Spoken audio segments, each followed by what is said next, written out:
আমি এই রাজ্যের শাসক দলের সঙ্গে ছিলাম। আমি খুব কাছ থেকে এই মুখ্যমন্ত্রীকে 9 বছর দেখেছি।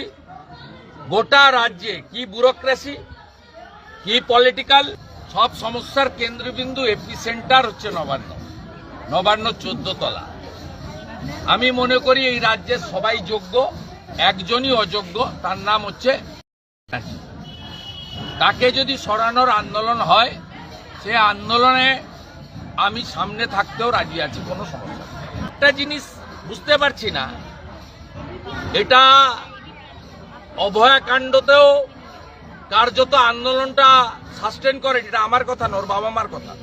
প্রথমত রাজ্যের প্রধান বিরোধী দলকে আপনারা সরিয়ে রেখেছিলেন, অভিজিৎ গাঙ্গুলি, অগ্নিমিত্রা পাল এদের অপমান করেছিলেন। আপনারা বারবার বলেছেন ঢুকতে দিব না, ঢুকতে দিব না।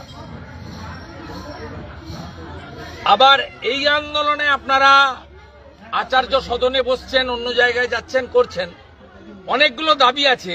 1 নম্বরে কেন রাখছেন না দফা 1 দাবি 1 মুখ্যমন্ত্রীর পদত্যাগ? এই দাবিটা কেন করছেন না আমি জানতে চাইছি। এই দাবিটা যদি না করেন, আপনাদের আন্দোলন সফল হতে পারে না। কারণ আমি এই রাজ্যের শাসক দলের সঙ্গে ছিলাম। আমি খুব কাছ থেকে এই মুখ্যমন্ত্রীকে 9 বছর দেখেছি।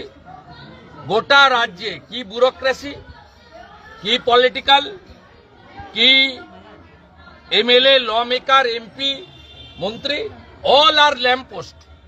Only one single post, that is chief minister post. এই রাজ্যের বর্তমান শিক্ষামন্ত্রীকে 13 সালে ঘাড় ধাক্কা মেরে সরিয়ে নিজের লোক পার্থ চ্যাটার্জিকে বসিয়েছিল এই মমতা ব্যানার্জি, দুর্নীতি করার জন্য।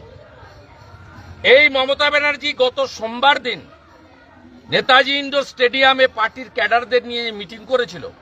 সেখানে রাজ্যের উচ্চশিক্ষামন্ত্রী বা শিক্ষামন্ত্রীকে একটা শব্দ বাক্য বলতে দেয়নি। প্রকাশ্য রাস্তায় সুবোধ সরকারকে দিয়ে বলিয়েছে। 10,000 টাকা দিলে যিনি ভাষণ দিতে যান সিপিএম এর নেতা আবুল বাসারকে দিয়ে বলিয়েছেন। আগে সিপিএম ছিল, দুটোই। 11-র পরে নন্দীগ্রাম সিঙ্গুর বিরোধিতা করেছে এই সুবোধও আর আবুলও। একে 10,000 টাকা দিলে বক্তৃতা করতে যায় এই আবুল বাসার। এরা বক্তৃতা করেছে, কিন্তু ব্রাত্য বসুকে দিয়ে বক্তৃতা করানো হয়নি। তাই ব্রাত্য বসুর নতুন নাম হচ্ছে ভৃত্য বসু।